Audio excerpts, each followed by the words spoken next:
Com a palavra que Deus nos trouxe hoje, eu vou dar sentido total. Hoje, você vai ter, através dessa palavra, a oportunidade de transformar a sua vida, de ressignificar, de você entender o que é o verdadeiro evangelho. Talvez você ouviu o evangelho do homem. Eu quero te apresentar hoje o maior evangelista de todos os tempos. Eu quero te apresentar hoje a verdadeira boa nova. Diga assim comigo: o evangelho é boa nova. Boa nova significa boa notícia. E qual é a boa notícia? Entendendo o evangelho verdadeiro, você vai desfrutar de vida eterna. Se você não entendeu o verdadeiro evangelho, você se tornou um religioso, uma religiosa dentro da igreja e não tem salvação para você. Então eu preciso pregar. É algo que vai direcionar a sua vida. Imagine que você está caminhando numa reta, de repente você chegou naquele lugar onde você vê um monte de placas e um monte de vias para você entrar e você não sabe qual entrar. Eu vou te dar a direção, porque eu vou resumir todos os caminhos, todos os caminhos da religião em 2 caminhos para você. E você vai tomar a sua decisão hoje. E após você tomar a sua decisão, você vai ver como a tua vida vai mudar. E eu não falo mudar para melhor, porque você precisa ver a ótica que você enxerga. Mudar a vida para melhor na ótica do mundo ou mudar a ótica, mudar a vida para melhor na ótica de Deus? Eu entendo que quando nós lemos aqui Romanos, nós vamos entender a ótica de Deus e o direcionamento de Deus, o que é o verdadeiro evangelho. O verdadeiro evangelho te coloca em rumo, em direção aos céus. O falso evangelho te coloca para longe de Deus, falando sobre Deus. Imagina um negócio desse, eu falar sobre Deus e te levar para longe de Deus. Eu tenho que falar de Deus, mas te levar para mais perto dele. Amém? Então a proposta hoje é um desafio para mim. Primeiro porque ela mexe muito comigo. Depois que Deus ministrou no meu coração que cristianismo é voltar ao Éden, acabou com a minha vida. Mas ressignificou. Por quê? Se nós como cristãos não voltarmos para Gênesis 1 e Gênesis 2, nós não entendemos o cristianismo. Amém? Porque Gênesis 1 e Gênesis 2 é paraíso. Mas apóstolo, a gente queria viver aquela perfeição do Éden, mas eu não estou falando de você viver a perfeição do Éden. Eu estou dizendo de você aprender a viver a vontade de Deus perfeita, que está no Éden. A vontade perfeita de Deus para o casamento, para os filhos, para o seu relacionamento com o mundo. Quem já leu livros, ou se você não leu ainda, eu aconselho você a ler livros como Discípulo Radical, de John Stott. Se você não leu, leia. Outro livro também que é bom você ler é O Peregrino, de John Bunyan. É bom você ler, porque falam sobre esses assuntos. O peregrino é uma jornada que ele faz até chegar aos céus. E muitas coisas vão acontecer no meio do caminho. O discípulo radical, ele mostra que ser discípulo de Cristo é ter responsabilidade, até mesmo com a natureza. O papel que você joga no chão, as coisas que você suja, ter ressignificar os teus pensamentos a respeito dessas coisas. Amém? Glória a Deus. Então vamos abrir, só a título de nós continuarmos a exposição temática, vamos dizer assim, Romanos capítulo de número 1. Vai, credo, apóstolo, de novo, Romanos 1? Romanos 1. Mas hoje eu vou falar para você que eu vou passar de capítulo, né? Vou fechar o capítulo 1 na semana que vem, com fé em Deus, se assim Deus nos permitir, estaremos falando de outra parte do capítulo 1. Mas hoje eu quero ler Romanos 1 e 1. Eu estou fazendo assim parte por parte, meu povo, você que assiste em casa, você que está aqui, eu estou fazendo parte a parte para que você entenda o raciocínio, porque se eu for expor todo aqui de uma vez para você, você não vai entender nada. Então, cada terça-feira eu exponho uma parte, porque primeiro que o tempo não dá, o tempo é curto, e também as informações são muito mais profundas do que você pode imaginar. Então, no capítulo 1, Paulo vai mostrar a mente dele, colocar toda a teologia dele em pauta. Depois ele vai esmiuçar a teologia que ele lançou no capítulo número 1. Amém? Feliz de vê-la aqui, viu, irmã Ini? Que Deus abençoe a senhora, em nome de Jesus, viu? Um presente ver a senhora e Giovanni aqui. Obrigado, viu? Paulinho, o pessoal está assistindo lá da Val de Jaboque. Mamãe está aqui, a gente está cuidando dela, Paulinho, tá? Obrigado por ter vindo, Giovanni. Fiquei muito feliz quando vi o Giovanni aqui também. Bom, o retorno do Regis, da Liga também, que fez cirurgia. Bom ver vocês aqui, muito gostoso. Amém? Diz assim, Romanos capítulo número 1. Michael também, um presente você aqui, Michael. Diz assim, Paulo, servo do Senhor Jesus Cristo, chamado para ser apóstolo, separado para o evangelho de Deus, o qual ele havia prometido anteriormente por meio dos seus profetas nas escrituras sagradas. Para as outras ministrações ficam 2. O versículo 2. Para hoje é essa parte só, separado para o evangelho de Deus. Evangelho é boa nova é boa notícia. E qual é a boa notícia? E o evangelho é de alguém que é desde a eternidade. Ele não tem começo, ele não tem fim. Ele, como disse ele mesmo através da sarça falando com Moisés, quando Deus fala para Moisés assim, Moisés pergunta para Deus, como que eu vou falar para as pessoas que Deus me apareceu? Quem é esse Deus? E ele disse, eu sou, te enviou. Diga para o povo que eu sou, te enviou. Eles vão entender, mas eu sou quem? Eu sou eu me basto, eu não preciso de nada exterior, tudo vem de mim. Eu sou a criação de tudo, tudo partiu de mim, não foi ninguém que desejou, eu não sou fruto da mente de vocês, eu sou autossuficiente, só Ele.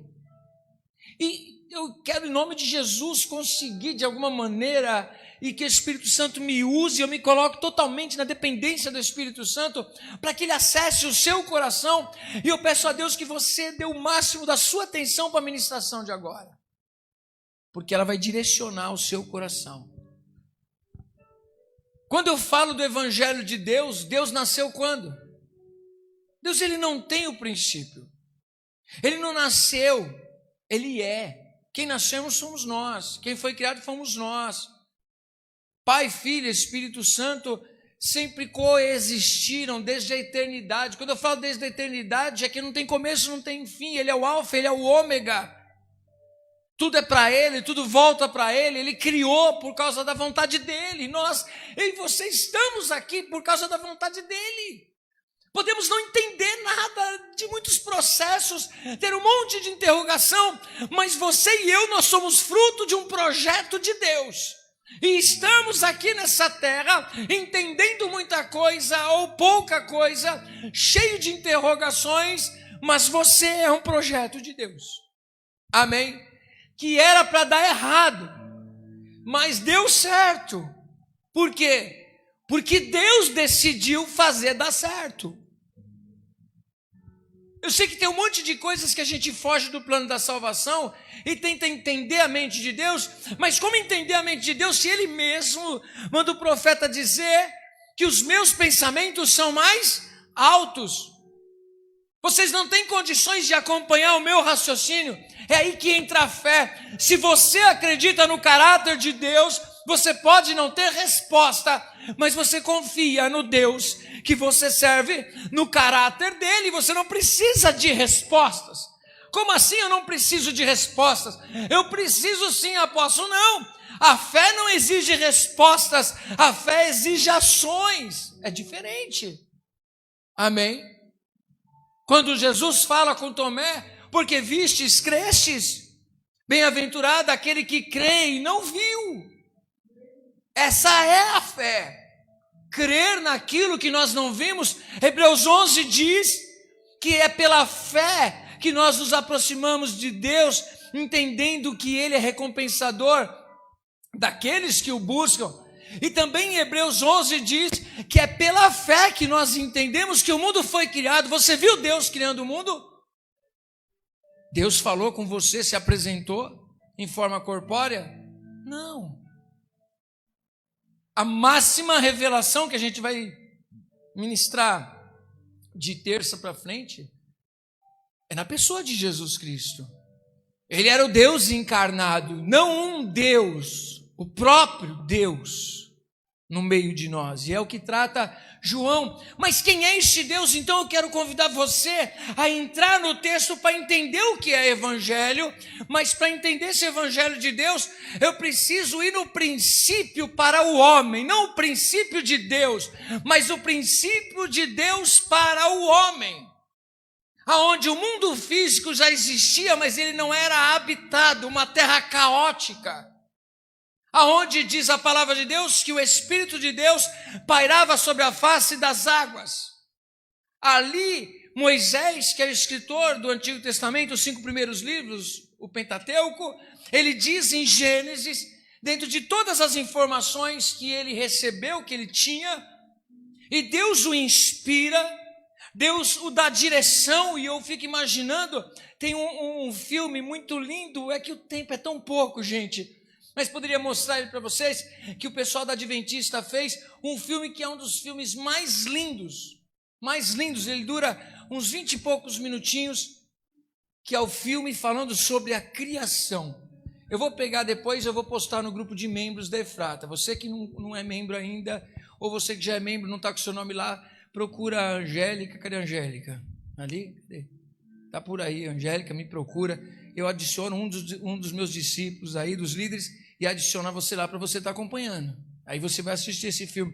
Um dos filmes mais lindos. E mostra na cena Moisés ouvindo de Deus, recebendo de Deus a inspiração, Deus falando com ele para que ele escrevesse o livro. E quando ele escreve o relato da criação, é ali nesse tempo que eu quero convidar você a ir lá, regressar. Lá no princípio. Diga assim, regressar ao princípio. Se você entender que o Adão é nosso representante, Adão não é o culpado. Se eu tivesse lá, eu teria feito a mesma coisa que Adão. Se você tivesse, você também teria feito a mesma coisa que Adão. Então diga assim comigo, Adão é o representante da raça humana. Amém? Posso ler o texto para vocês? Paulo disse que o evangelho que ele prega não é o evangelho dele. É igual João dizendo, eu sou a voz daquele que clama no deserto. Quem clamava era Deus, ele era o arauto de Deus. Aqui nós vemos que Paulo está dizendo, eu estou sendo enviado, mas eu não inventei uma mensagem. A mensagem que eu tenho é a mesma desde o princípio. E qual a mensagem que era desde o princípio? O evangelho. E quem pregava esse evangelho? Deus. Como Deus pregava o evangelho? Eu mostro para você. Vamos lá em Gênesis. Missio Dei, um Deus em missão. Que coisa linda, né? Eu perguntava para o pessoal, a gente para alguns momentos para a gente estudar a Bíblia, e eu falo para eles, como você me classificaria o que é a Bíblia para você? E depois de lê-la, e ouvir, pastor Vitor, Deus usando profetas e dizendo,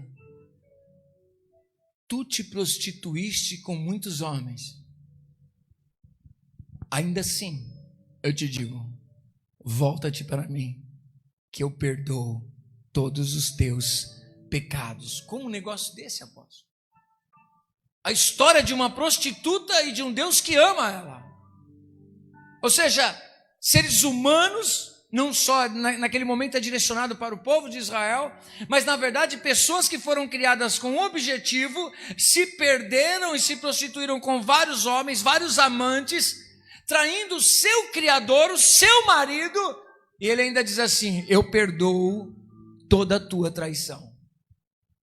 Eu só posso classificar a Bíblia de Gênesis, Apocalipse, a história de amor de um Deus pela sua criação.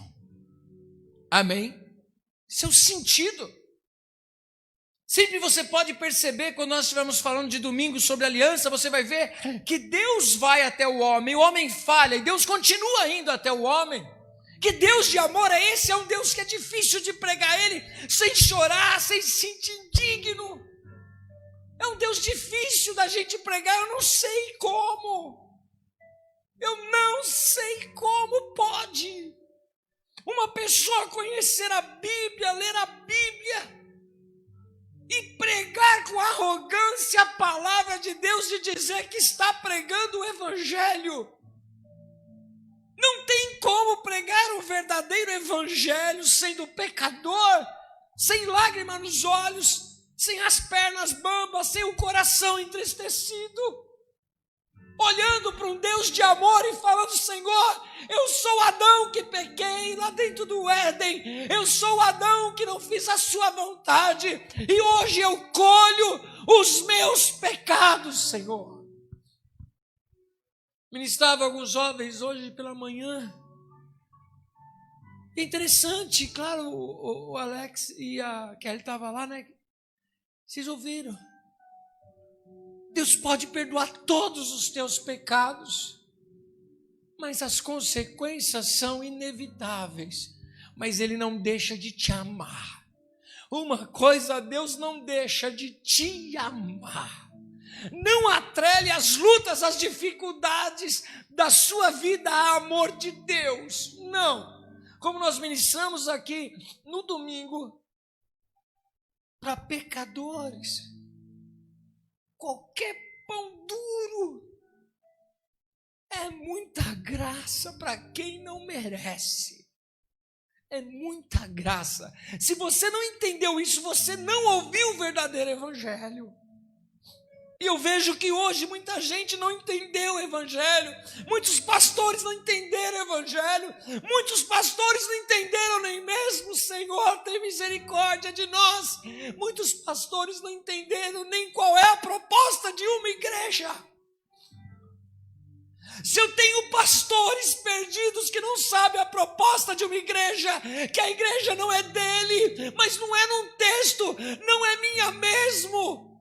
Não é um texto para mim dizer, para você ficar comovido, não. É a realidade na cabeça do pastor. Porque uma pessoa que tem consciência que a igreja não é dela, entende o propósito da existência da igreja. Tem gente que não entende como líder. E se eu tenho um líder que supostamente diz que conhece das Escrituras e prega o que na verdade não é as Escrituras, eu tenho um líder perdido, uma igreja perdida, e pessoas dizendo do céu a caminho do inferno. Isso é muito difícil. Tem hora que eu não sei mais o que fazer com a minha cabeça, com o tempo, com os dias de culto, com a quantidade de pessoas, porque dá vontade de anunciar para o mundo inteiro. Essa é a mensagem do Evangelho. Qual a mensagem do Evangelho? Eu preciso ganhar mais tempo para a gente chegar no ponto dela. Gênesis capítulo 1, eu vou ler o começo, diz assim, ó: Bereshit, no princípio. No princípio. Feche os seus olhos assim, imagine. Faz isso na sua casa. No princípio. Não tem nada. Deus criou os céus e a terra. Há um tanto que unanimidade dizendo que a terra é essa terra que nós temos. Existe o primeiro céu, que é o céu que nós vemos. Um segundo céu, que é aqueles que são astros e até uma parte dele alcançamos. Existe os céus, que são os terceiros céus, que o terceiro céu lá ninguém acessou, que é o trono de Deus. Um dia a gente vai saber a realidade de tudo isso e vai acabar com todas as teorias dos homens, presbítero. Um dia Deus vai assim: mano, vocês estão tudo doido, é assim o negócio, é assim, a gente achou que compreendia Deus, e Deus está fora da caixinha, Deus está fora. Eu vou falar que Deus, Ele não contradiz, mas Ele está além das Escrituras. Diga assim comigo: Deus não contradiz, mas Ele está além das Escrituras. Era isso que os fariseus tentavam. Deus está preso ao nosso sistema. Aí Deus falava: não, eu não estou. Não, Deus está aqui. O povo de Judá entendia que Deus estava na arca, Deus estava no templo, e Deus é nosso. E Deus fala: não, eu não sou de ninguém. Eu é que tenho todas as coisas, mas ninguém domina Deus. E que nem diz não sei se é o nome do grupo, só é o cara preto no branco, que diz: ninguém também o explica. Ninguém explica Deus. Teologia não explica, teólogos não explica, religião não explica, ninguém explica Deus. E como que eu posso ter a ousadia de dizer para você que eu estou pregando tudo sobre Deus e definir Deus? Eu sou investigador que procuro materiais existentes. E dentro de todo material existente, eu vejo na revelação natural de Deus uma revelação geral. Como Paulo vai nos ensinar no capítulo 1, o que foi definido em teologia como uma revelação geral, ao contemplar a criação de todas as coisas, nós vemos a existência de Deus. Existe um Deus que criou todas as coisas, todo esse sistema solar, a terra, todo o ambiente que está nela, tudo foi criado pelas mãos de Deus. Melhor, nada foi criado pelas mãos de Deus, a não ser o ser humano. Não foram as mãos de Deus que criaram, foi a palavra de Deus. Por isso que João é tremendo no que ele escreve, porque Jesus ele não toca, Jesus ele diz: vai lá e seja curado, pega a sua maca, levanta e anda, Lázaro sai para fora, porque ele não toca, mas ele diz uma palavra e o milagre acontece. Por quê? Porque João tem a mesma visão. No princípio era o Verbo, e o Verbo era Deus, e o Verbo estava com Deus. Então ele está dizendo que o próprio Deus estava ali com eles. João, dos evangelhos, Mateus e João eram discípulos de Cristo, e João, o discípulo que mais amava, escreveu o último evangelho, e ele escreveu justamente para mostrar a divindade de Cristo, que ele era filho, mas também ele era Deus. Amém?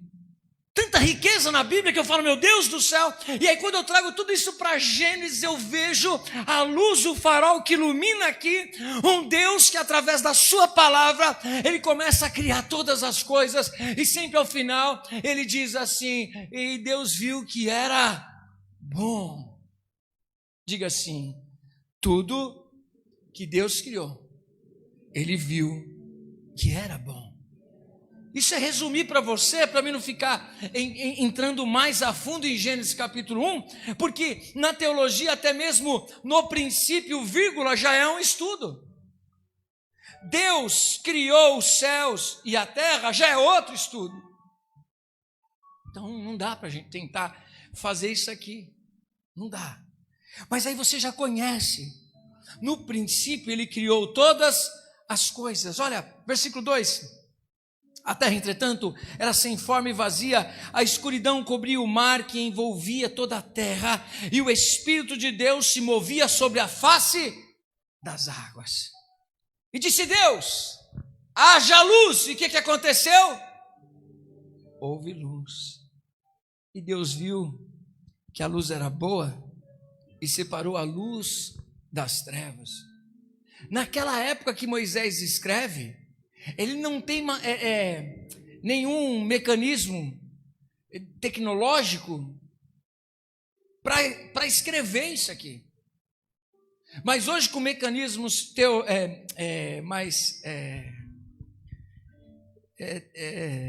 como falo? Com recursos para poder estudar estrelas, céus, já é unanimidade que a luz, ela existe não por causa do sol. A luz, ela é anterior ao sol. uma luz que iluminava tudo. João tem essa visão e fala: quem era a luz do mundo? Ele era a luz lá no princípio, Jesus. Então João, ele traz o Jesus do Antigo Testamento de Gênesis, ele está lá em João, resplandecendo para todos nós. Amém? Só que depois de Deus criar tudo, a gente já fica: meu Deus, que bonitinho, os bichinhos, que bonitinho, tudo isso. Só que tudo foi criado antes para alguém. Sabe o que é você pegar e arrumar sua casa direitinho? Esses dias, né, indo para uma casa nova, né, já, né, presbítero? Tá tudo arrumadinho. Antes deles entrarem lá, o que foi feito? Deixei a minha cara, preparei tudo para depois eu entrar. Tudo foi preparado com propósito. E o propósito já foi pensado. Esse quarto vai ser isso, aquilo ali vai ser aquilo outro, aquilo ali vai ser aquilo outro, ali eu vou colocar isso. E é muito gostoso isso, né? Já é um momento maravilhoso, né, presbítero? É muito bom. Deus, ele também não faz nada sem propósito. Então toda essa criação tinha um propósito. O propósito era preparar a casinha para alguém. Quem era esse alguém? Um representante dele na terra. Isso é evangelho, amém? É o evangelho que eu estou pregando para você. Versículo de número, capítulo 1, versículo de número 26. Então Deus assentou em seu coração, determinou: façamos o ser humano à nossa imagem, a imago Dei, de acordo com a nossa semelhança. Domine ele sobre os peixes do mar, sobre as aves dos céus, sobre os grandes animais e todas as feras da terra, e sobre todos os pequenos seres viventes que se movem rente ao chão. Deus, portanto, criou os seres humanos à sua imagem. A imagem de Deus os criou, macho e fêmea os criou. E Deus os abençoou e lhes ordenou: sejam férteis e multiplicai-vos, povoai e sujeitai toda a terra, ou seja, dominem sobre ela, ela seja sujeita a vocês. Dominai sobre os peixes do mar, sobre as aves do céu e sobre todo animal que rasteja sobre a terra. Até a serpente, ela está debaixo do domínio de quem? Do homem. E acrescentou Deus: eis que vos dou todas as plantas que nascem por toda a terra e produzem sementes, e todas as árvores que dão frutos com semente, esse será o vosso alimento. Também dou todos os animais da terra e todas as aves dos céus e todos os répteis da terra e a todas as criaturas em que há fôlego de vida, todos os vegetais existentes como mantimento e sustento. E assim aconteceu. Então Deus contemplou toda a sua criação, e eis que tudo era muito bom. Houve assim a tarde e a manhã, e este foi o sexto dia. No sétimo dia, Deus pega o homem e diz: você trabalha os 6, no sétimo você para e contempla a minha grandeza, porque você é o meu representante aqui. Adão, de toda a criação, você nos representa nesse ambiente que eu fiz para você. Domine sobre todos os animais, sobre toda a criação você domina, porque você é a minha imagem, a minha semelhança. Eu domino sobre os céus e sobre a terra. Eu constituo vocês como autoridade na terra. Amém? Apóstolo, que lindo tudo isso. E aí tem o capítulo 2 de Gênesis. Apóstolo, por que narra 2 vezes em Gênesis? Porque uma, embora não seja um livro científico, mostra a ordem das espécies, cada um na sua espécie. mostrando o equilíbrio de todas as coisas, e que homens e mulheres se relacionam, homem com mulher, animais segundo a sua espécie se relacionam com as suas espécies. Não existe essa história de seres humanos se relacionando com animais. Isso é bestialidade e condenável diante da palavra de Deus. Amém? É bestialidade. Assim como também a proposta da criação, ele não colocou dois seres híbridos aqui e dizer assim, ó, vocês não sabem o que vocês são, agora vocês decidem o que vocês vão ser. Não, não foi. Deus criou o homem e Deus criou a mulher. Deus, ele criou o homem com uma anatomia, com todo o seu interior e seu exterior para ser homem, e Deus criou a mulher com seu interior e seu exterior para ser mulher, e os dois juntos com o propósito de criar uma família, de procriar, amém, através do quê? Do sexo. Nossa, apóstolo, o senhor está falando sobre essas coisas assim? Nós somos cristãos e temos a Bíblia como nossa regra, amém? Eu não decido ser, eu fui formado para ser. E eu sou o que Deus me formou para ser. Amém? Não vos amoldeis ao mundo. Permanecei na palavra. Jesus, quando ele falou do divórcio, e ele falou assim, olha, foi por causa da dureza do vosso coração, mas no princípio não era assim. Ele disse o quê? Que o que vocês estão fazendo não é uma aprovação de Deus. No princípio, ele criou para ser macho e fêmea, constituir uma família e permanecerem os dois uma só carne. Amém? Aí. Depois disso que a gente fizer, pode haver o perdão, mas você quebrou um projeto que Deus tinha falado que era assim.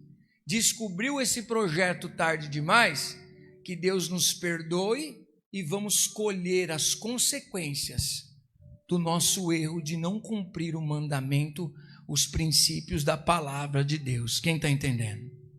Amém? Salvação, uma coisa, princípios, outra, embora se relacionem. Amém? Quem está entendendo, diga glória a Deus. Apóstolo, tem coragem de pegar essas coisas? Lógico que eu tenho. Eu sei quem eu sou, a identidade que tenho e o Deus que me alcançou. E não tenho problema nenhum em ouvir as coisas também. Amém? Eu desfrutei da graça. Tem mais alguém que desfrutou da graça, hein? Glória a Deus. Aí diz assim a palavra de Deus. Depois de tudo isso bem feitinho. Capítulo de número 3 de Gênesis.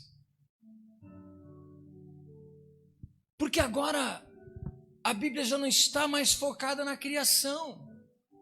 Parece que a visão foi global em Gênesis 1. Disse tudo. O homem, criação.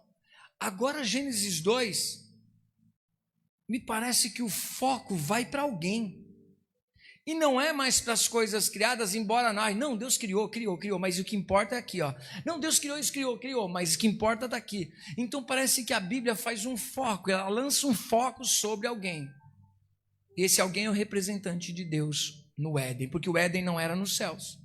O Éden era na terra. Apóstolo, onde que era? Bom, se você for querer ficar procurando, o pessoal diz que é lá para o lado da África. Mas não se esqueça que Gênesis capítulo 1, a terra ainda não tinha passado pela época de Noé.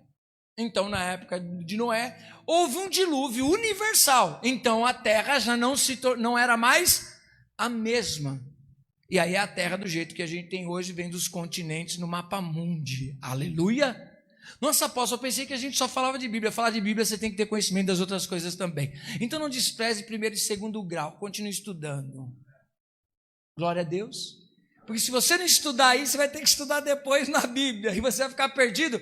Quando você for estudar sobre... Eu estava brincando com o pessoal. Eu falei assim, ó, já estudou sobre ecossistema? Está aqui, ó. Nossa, o que tem a ver com a Bíblia? Tudo a ver com a Bíblia. Amém? Mas aí no capítulo 3, todo esse mundo de perfeição vai mudar.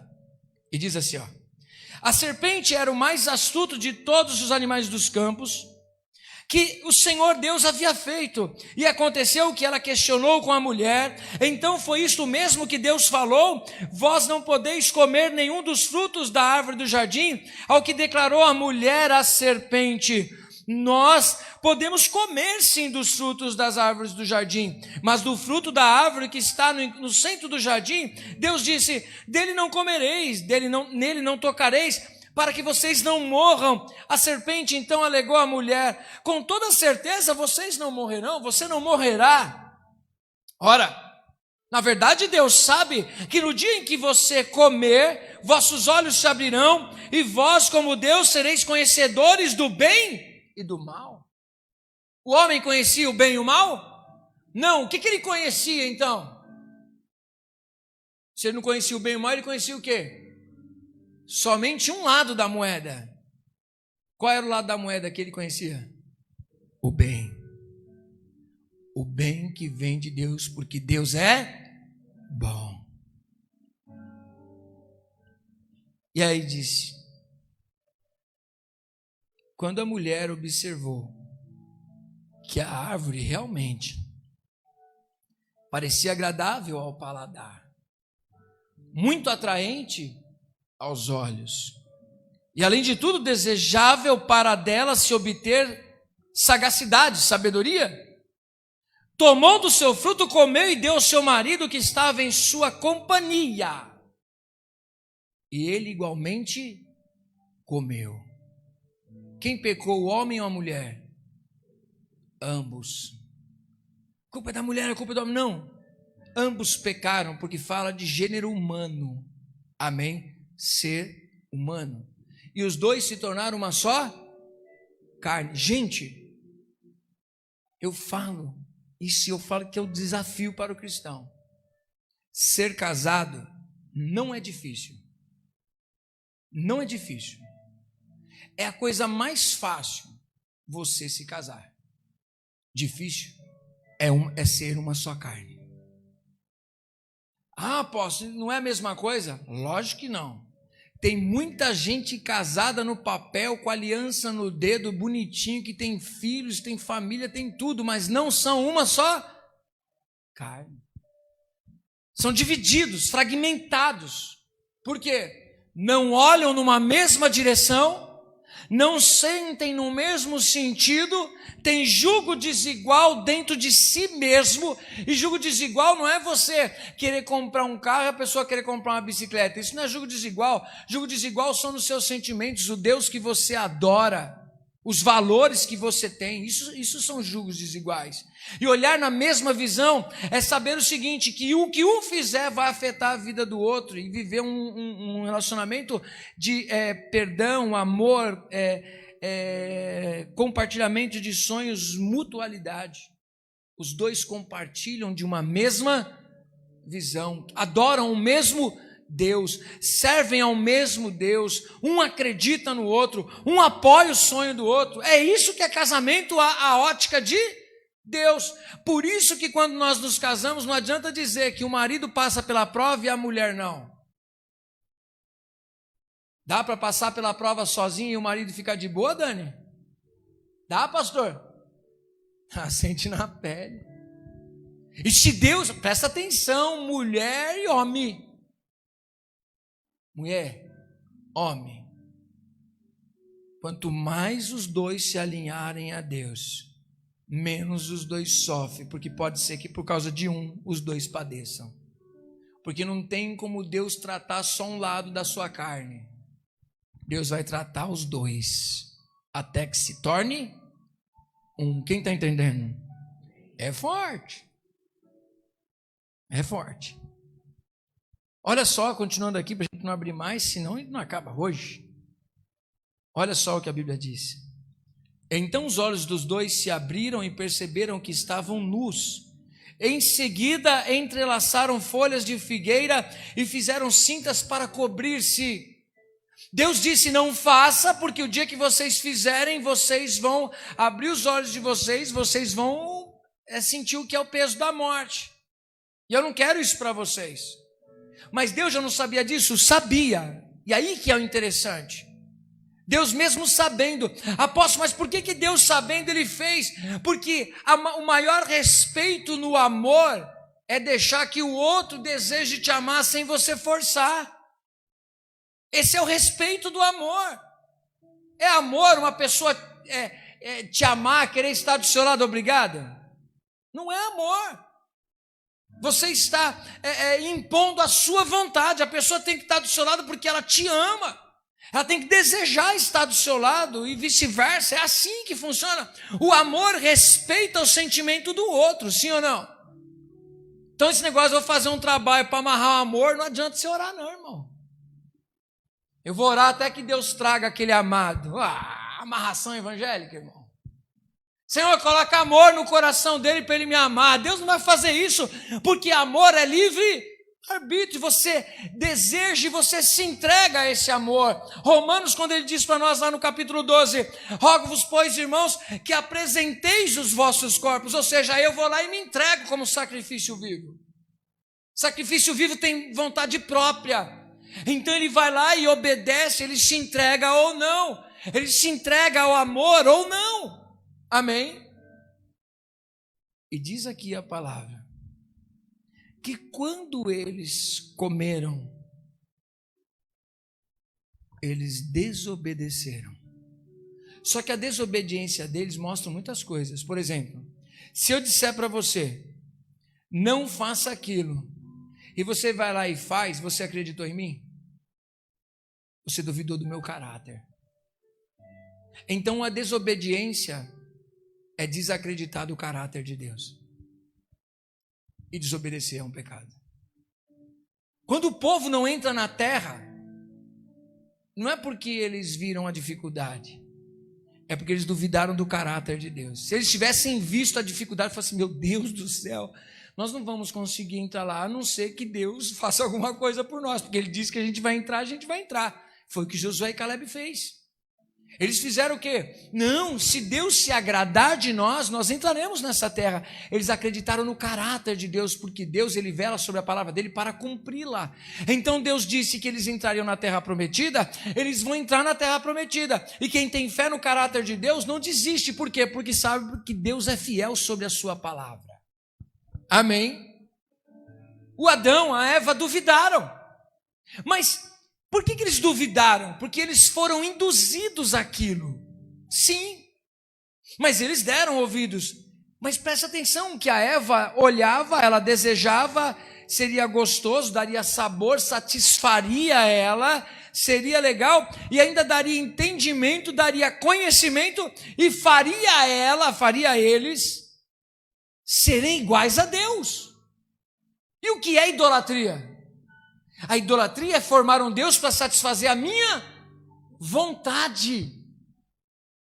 Ué, se eu faço a minha vontade, e tenho aquele negócio que a gente fala que é o hedonismo, o antropocentrismo, tudo quanto é ismo é para nós, significa que o nosso Deus é o nosso ventre. Eu sou idólatra. Do quê? De tudo aquilo que vem para me satisfazer e não tenho coragem de matar a minha carne para satisfazer a vontade de Deus. Amém? Quando a mulher viu e falou assim, eu vou poder ser o Deus da minha vida, eu vou poder comer dessa árvore, vou poder fazer o que eu quiser, eu vou ser inteligentão, eu vou ser o espertão.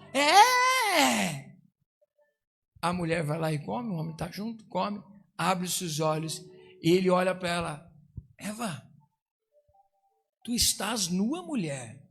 Adão, tu estás nu? Ué, ambos não andavam nus? Agora a nudez se tornou sensualidade. Agora já não olha mais com os mesmos olhos. A partir dali, eu, você, todos nós já não olhamos da mesma maneira um para o outro. Por isso nós estamos de roupinha. Sim ou não? A maldade entrou no coração do homem. Eles disseram,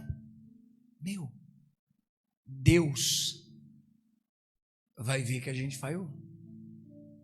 Faz o seguinte, vai lá, vamos pegar essas folhas e vamos cobrir a nossa nudez. Para quê? Quando Deus chegar, Deus não vai ver a nossa nudez. Então, antes de Deus chegar, sabendo, tendo a certeza de que Deus existe, de que Deus apareceria lá, eles deram jeito de cobrir a sua nudez. Diga assim comigo: nudez igual pecado diante de Deus. Então, quando eles viram que estavam nus, eles estavam agora se olhando com maldade, existia o pecado dentro dele. Então, todas as vezes que você lê na Bíblia a nudez diante de Deus, quando em Apocalipse Jesus fala: aconselho-te que de mim você compre roupa para cobrir a sua nudez, ou seja, você diz que está rica, poderosa, é a top, mas você, Laodiceia, é pobre, desgraçada e nu. Por quê? Porque a vergonha da tua nudez aparece diante de mim, os teus pecados estão diante de mim. E aí o homem fala: não, vou resolver esse negócio, cata umas folhinhas, coloca lá, cobre as partes mais íntimas e fala: oh meu Deus, e Deus já não está te vendo? Você pode colocar uma burca, você pode se cobrir de qualquer coisa, pode fazer maquiagem, você pode fazer até cirurgia plástica, você não muda quem você é diante de Deus. Amém? Eu olho para esse texto aqui e vejo, rapidamente para te ensinar, a falsa religião. O homem produz alguma coisa para cobrir a sua vergonha diante de Deus. O falso evangelho diz: eu posso produzir alguma coisa para cobrir a minha vergonha diante de Deus. É só colocar uma roupa assim, ó, pronto, resolvido. A religiosidade, ela mascara o nosso pecado, mas por dentro mesmo, Deus vê. Então a gente vem para a igreja, se torna religioso, a gente frequenta religião, a gente frequenta templos, mas a nossa nudez ainda está diante de Deus. A gente pega a Bíblia e tenta se cobrir de Bíblia, mas a nossa nudez está diante de Deus, ou seja, nudez igual a pecado. O nosso pecado está diante de Deus. Nós pegamos folhas de bananeira, pega qualquer tipo de folha, pega qualquer artigo religioso e fala: bom, estou justificado. Olha, eu vou lá no orfanato e faço alguma coisa, pronto, eu estou justificado. Olha, eu vou dar comida para as pessoas na rua, olha, eu estou justificado. Eu não sou tão mal assim. Eu faço uma boa ação, eu dou um dízimo, eu dou uma oferta. Nossa, você viu como eu sou bonzinho? Eu venho para a igreja, eu subo no altar. Está vendo como eu canto bonito? Está vendo como eu prego? Está vendo como eu cuido de uma igreja? Está vendo como eu acredito no que eu estou fazendo? Abandonei o emprego, agora eu cuido das coisas do Senhor. Está se cobrindo de religiosidade, coisas produzidas por homens.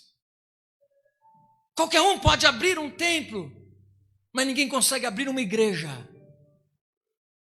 Qualquer um pode se tornar um pastor, mas poucos se tornam um pastor segundo o coração de Deus.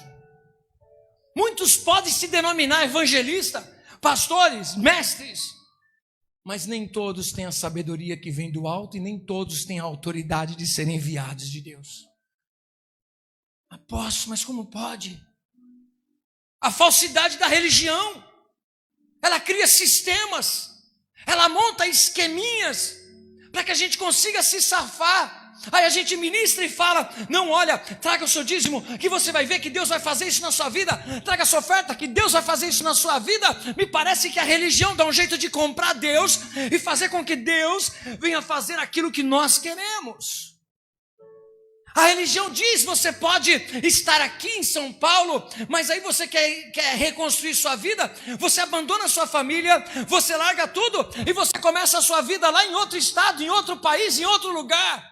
Você se casa quantas vezes você quiser, você arruma a mulher que você quiser, o homem que você quiser, a família que você quiser, afinal de contas ninguém conhece você, e você se torna um grande pastor, você se torna uma grande pastora, você se torna um grande homem, uma grande mulher de Deus, mas para Deus não existe cristianismo espírita, existe cristianismo e espiritismo, é outra coisa. estou aqui brigando por religião, não estou fazendo uma pregação apologética, não é nada disso, embora exista um pouco de apologética dentro da ministração, mas religiões. Alguma coisa nós podemos fazer para digamos. Aí vem, toma ceia. Pronto, está resolvido. E amanhã? Amanhã já é outro dia. Amanhã já é outra parada. Eu não esqueço da minha vizinha, aquela menininha que vinha aqui há muito tempo atrás, e eu achei um barato, ela não sabia que eu era pastor, Lecão. E ela dentro do carro disse assim, ela gostava de um funk.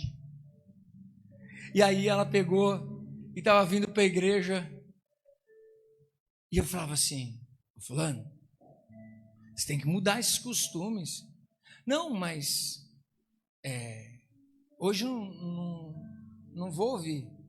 Você não vai ouvir hoje, não? Não, hoje não pode. Eu falei, sério? Eu falei, quando que pode? Amanhã. Amanhã pode. Eu falei, como assim? Não, porque assim, quando eu vou para a igreja, não pode.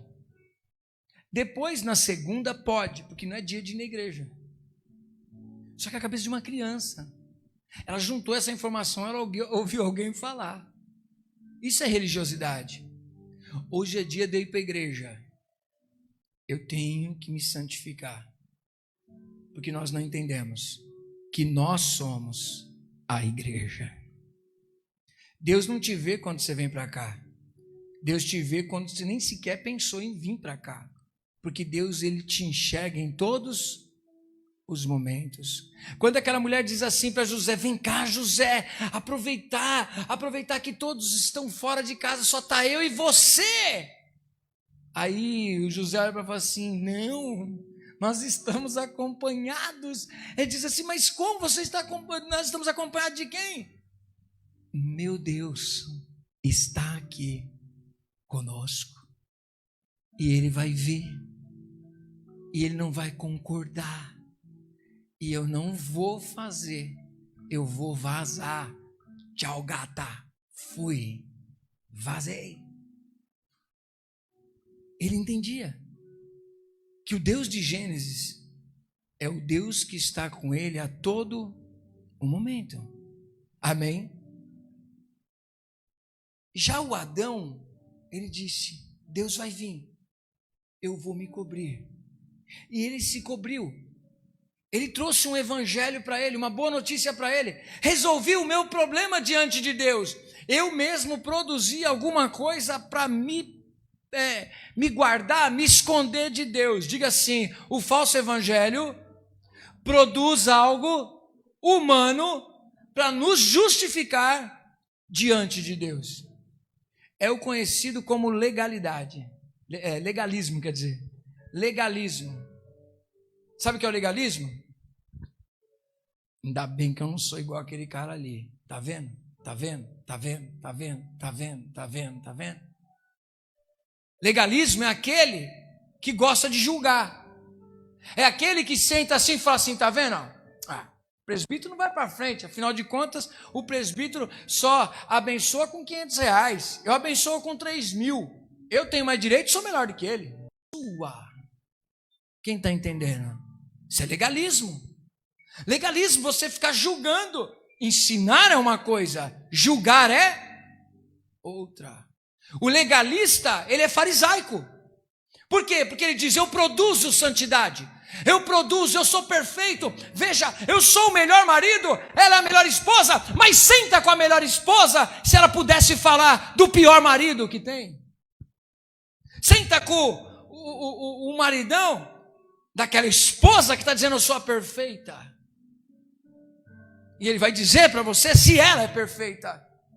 E às vezes existem mulheres que estão vivendo tão oprimidas que não conseguem ser quem elas são, porque o homem mata ela. Quem está entendendo? Isso é legalismo. Eu sou homem, o Alex não é. Eu brinquei esse dia com o Alex, peguei ele e a Jai, e cada um tem um costume, né? Aqui os meninos assim, A Angélica está andando com a bolsa. Quem anda com a bolsa da Angélica? Quem anda com a bolsa da Angélica? O André. Aí eu fui pegar o presbítero e a presbítera. A gente foi sair junto. E aí o presbítero vai atravessar a rua. Eu falei, você nunca mais pegue a bolsa da Jaiane. Porque a minha estava com a máscara dentro do carro. E pegou, não sei o que a gente falou da máscara. Eu falei, tá aí, ó. Ela olhou o presbítero vindo assim com a bolsa da presbítera. Aí eu falei, olha lá, ó. Olha lá, amor. Ela falou assim, ela vai aprendendo com seus discípulos. Carregar minha bolsa. Aí eu falei assim, presbítero, você está proibido de carregar. Como seu líder, eu proíbo. Como seu discipulador, eu te proíbo a carregar a bolsa da sua esposa. Eu não sou mucambo dela, não vou levar a bolsa dela. Brincadeira, coisinha simples, mas são costumes que cada um tem, não é? Costume que cada um tem. É porque comigo ninguém vai roubar. Ok, mas você só ia atravessar a rua. Ninguém ia roubar naquele atravessado. É costume mesmo. Não existe casamento perfeito. Não existe pessoas perfeitas. Se eu fosse casado comigo mesmo, às vezes eu teria raiva de mim. Às vezes eu não acordo bom. Hoje eu ouvi a pastora estava falando, ela falou assim, ai, sabe quando azeda o coração? Foi a primeira vez que eu ouço o negócio, azeda o coração. Você acorda o coração azedado no dia? Hoje eu estou azedo, por favor, não falem comigo. Não me olhem, não me toquem, ainda não fui glorificado. Não dá.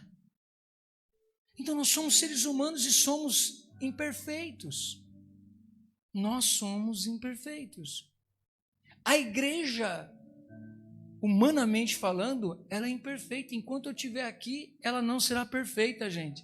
Se vocês quiserem que eu vá embora, beleza, gente. Eu vou. Quem sabe sobe alguém perfeito no meu lugar para cuidar da igreja. Minha esposa, ela veio para cá, a gente vem falando, ela briga comigo, ela fala assim, para de falar isso. Eu falei, não, eu preciso falar isso sempre.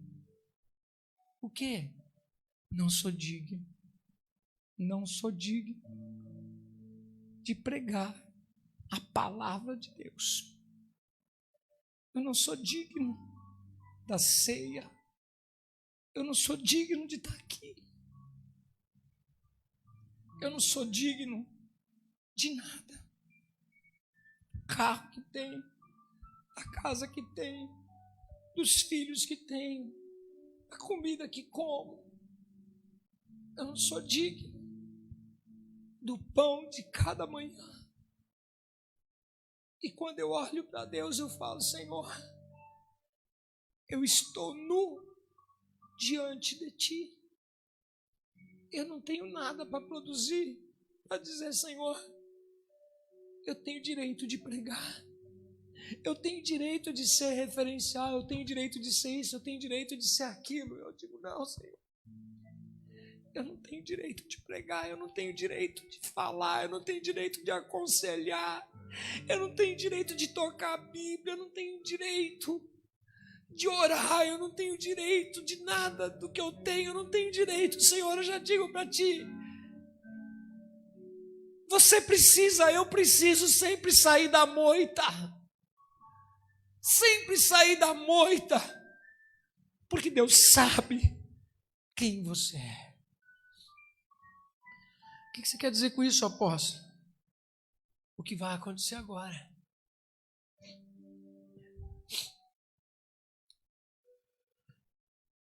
Naquele dia, quando soprava a brisa vespertina, o homem e sua mulher ouviram o som da movimentação do Senhor Deus, que estava passeando pelo jardim. E eles procuraram esconder-se da presença do Senhor entre as árvores do jardim. O falso evangelho, a falsa religião é tão banal, é tão furada, que por mais que a gente tente se esconder com folhas, é pouco. A gente tem que arrumar o esconderijo para fugir da realidade. Porque quando Deus chega, parece que Ele ligou aquele farol do sol. Quando Deus chega de verdade, quando Deus vem, faz o que Ele fez com Isaías. Isaías olha e fala: Senhor, eu não tenho como permanecer vivo diante da Tua glória. E eu não tenho também aonde me esconder, Senhor. Não tem um mato, não tem nada que eu consiga me esconder. E os meus olhos te contemplaram, Senhor. Certamente eu vou morrer.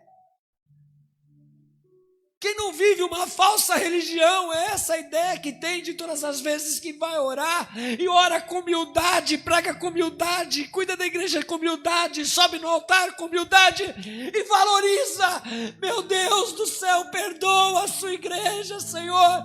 Quantas vezes as pessoas entendessem o que é o verdadeiro evangelho, e a quem servem, estariam desesperados para estar nesse altar, e falando: Senhor, eu preciso te adorar, eu preciso te adorar, senão eu morro, Senhor. Que oportunidade, Senhor, o Senhor me deu uma igreja. Eu não era digno de pregar a palavra, eu não era digno de tocar o instrumento, e o Senhor ainda me dá uma oportunidade. Senhor, eu não falto um dia, eu não vou parar nenhum dia, eu vou estar na Tua presença todos os dias, eu vou Te adorar todos os dias. Senhor, eu não largo o altar, eu morro no altar, porque, Senhor, eu não mereço nada, e o Senhor ainda me dá um lugar para Te adorar. Isso é o verdadeiro evangelho. Mas o que acontece? Olha o que aconteceu.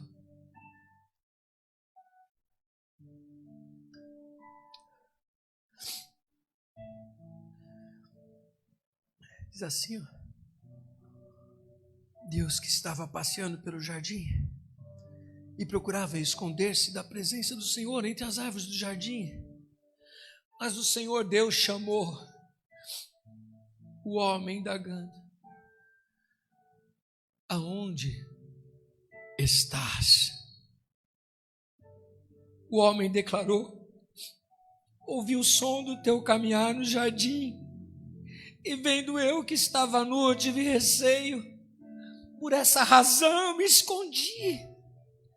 Então Deus perguntou para ele: quem te fez saber que estavas nu? Então comestes da árvore que te proibi de comer? Deus já não sabia? Sabia. Mas aquele verdadeiro encontro do evangelho, que Deus vem e fala assim: você pecou. Você pecou, Adilson. Você pecou, Alex. Você pecou, Márcio. Você pecou, Max. Você pecou, Fátima. E a gente não assume, porque a gente não se encontrou com a verdade. A gente fala: não, mas é que, sabe, Senhor, a falsa religião, ela vai arrumando desculpa. Como a gente serve falsamente a Deus, dizendo que a gente está servindo de verdade, né? Capa de religiosidade. Comeste então da árvore que te proibi de comer?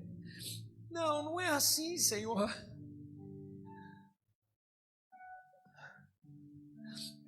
Sabe por que eu sou assim? É por causa da mulher que o Senhor me deu. Sabe por que eu não faço a obra? É por causa da mulher que eu tenho. É por causa do homem que eu tenho. É por causa da vida que eu tenho. Ele vai dizer: foi a mulher. Não, ele piora. Foi a mulher que o Senhor deu. E na verdade foi mesmo, porque ele escolheu, não tinha outra. Mas você não disse para mim? Adão, quando você olhou lá em Gênesis 2, você disse que você falou: mano, que mulher da hora. Você mesmo não disse que você falou: meu, ela sou eu sou ela. Adão diz, fala: não. A falsa religião, o falso evangelho diz que eu posso arrumar um culpado. E E o culpado da minha vida não sou eu. O culpado do que aconteceu, Deus, foi a mulher que o Senhor me deu. Se o Senhor não tivesse me dado ela, eu não estaria nessa situação. É isso que ele está dizendo. Então quer dizer que Deus fez o mal para ele? As nossas escolhas acabam com a nossa vida e a gente vai olhar para Deus e dizer: Deus, a culpa é tua. O homem colhe daquilo que planta, e cada um é atraído por aquilo que deseja o seu coração pecaminoso. Nós é que escolhemos as coisas erradas, começamos os nossos relacionamentos errados, nós investimos errados, não pensamos nos filhos, só pensamos no sexo, não pensamos na família, só pensamos em uma mulher. E aí depois nós chegamos para Deus e falamos: Senhor, olha como está a minha vida. Enquanto você não colocar uma pedra nisso e recomeçar dentro de uma verdadeira religião, dentro de um verdadeiro evangelho, a sua vida nunca muda. É forte ou não é forte, gente? Meu Deus.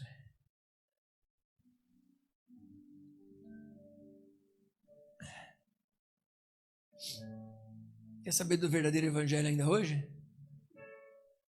Sei não, hein? Mas eu vou resumir mais para você e na semana que vem eu vou continuar. Replicou o homem: foi a mulher que me deste por auxiliadora. Ela me deu do fruto da árvore e eu comi. Ao que o Senhor Deus inquiriu a mulher: que é isso que fizeste? Redarguiu a mulher: a serpente me enganou e eu comi. Então o Senhor Deus determinou à serpente: por que fizeste isso? És maldita entre todos os animais domésticos, e o és entre todos os animais selvagens. Rastejarás sobre o teu próprio ventre e comerás do pó da terra todos os dias da tua vida. Estabelecerei inimizade entre ti e a mulher, entre a tua descendência e o descendente dela, porquanto este te ferirá a cabeça e tu lhe picarás o calcanhar. Eita, peraí.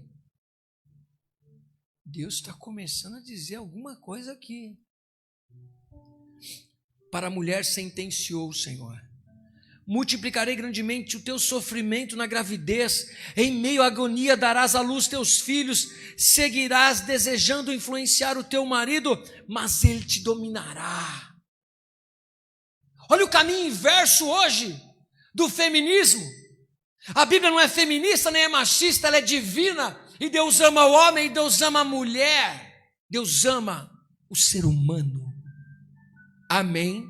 Sem distinção de sexo. Esse Deus ama.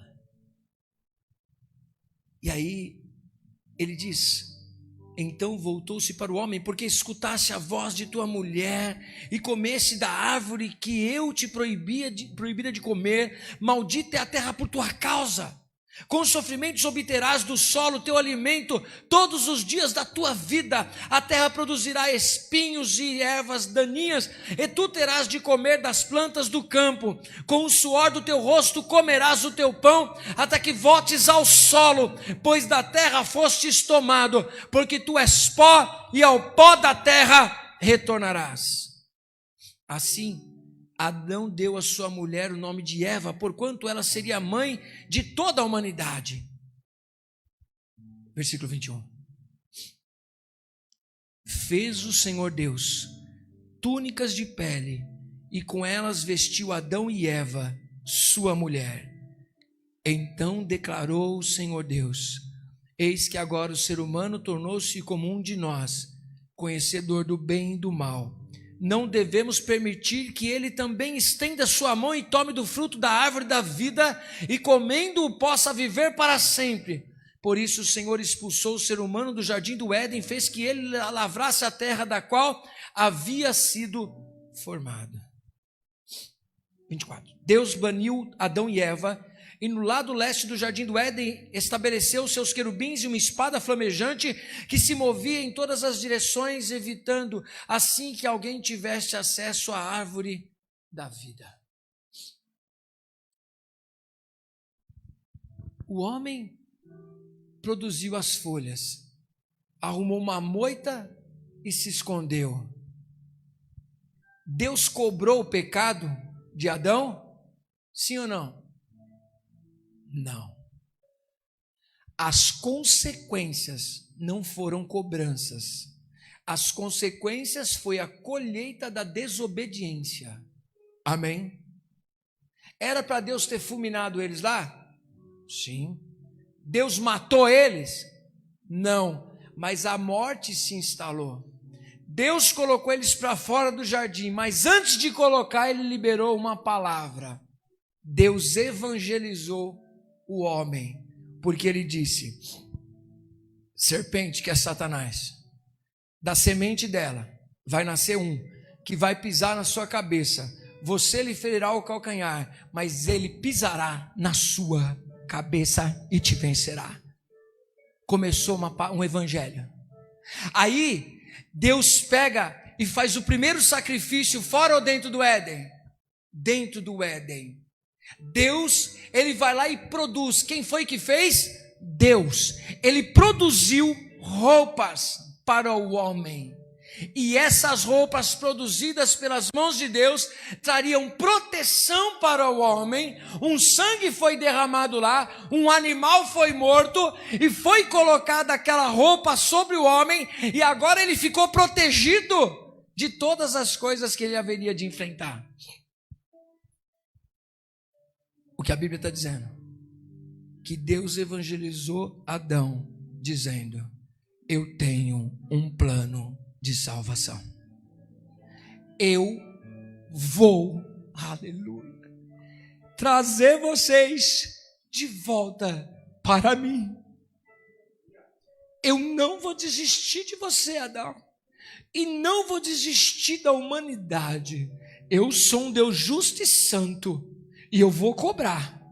Mas antes de cobrar, eu preciso atravessar gerações para salvar muitas vidas. Então eu produzo para vocês uma boa nova, um sacrifício que vai aplacar a minha ira, e eu vou perdoar vocês. Vou embora, para que vocês não comam do fruto da árvore da vida e a morte seja eterna. Vão. Mas aí a gente pensa que Deus ficou no Éden. Vai ler daí para frente. Logo a primeira história é Gênesis 4. O que aconteceu? 2 filhos nascem fora do Éden. Caim e Abel estão prestando um culto para Deus. Deus falou com Caim, Deus recebeu a oferta de Abel, mas Deus, mesmo Caim com o coração pecaminoso, Deus falou com ele. Sabe o que significa isso? Deus não puxou o seu trono, ficou sentado dentro do Éden. Ele deixou o Éden, um querubim deixou uma espada flamejante rodando lá, mas ele saiu em direção do homem, e até hoje ele está vindo na sua e na minha direção. Por isso João diz: eis o Cordeiro de Deus, morto desde a fundação do mundo.